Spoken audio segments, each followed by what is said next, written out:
ఉండేది బాగా పోసుకున్న తర్వాత కూడా పడేది. పాస్ పోసుకున్న తర్వాత డ్రాప్స్ పడతా ఉండే. ఎంతసేపు పడతాయి తెలియదు కానీ డ్రాప్స్ పడతాయి. చూసుకున్న తర్వాత పడేది.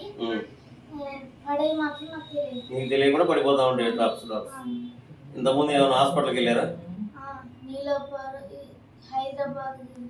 నీలోపూర్ హైదరాబాద్ హాస్పిటల్కి వెళ్ళారా? ఇప్పుడు ఇక్కడ వాడబట్టి ఎంత 2 నెలలు అవుతుందా? ఈ 2 నెలల్లో నీకు ఏమాత్రం తగ్గింది? డ్రాప్స్ పాడుతుందా? ఆగిపోయినాయి? 50% తగ్గింది. 50% తగ్గిందా? ఇంతకుముందు కంటే బెటర్, పూర్తి కంట్రోల్. ఈ ప్రాబ్లం నీకు ఎప్పటి నుంచి ఉంది? చిన్నప్పటి నుంచి ఉందా? పుట్టిన నుంచి? సరే, ఇప్పుడు మా యోగి ఆయుర్వేదం దగ్గర టానిక్ తాగడం వల్ల నీకు ఈ ప్రాబ్లం 50% క్యూర్ అయింది.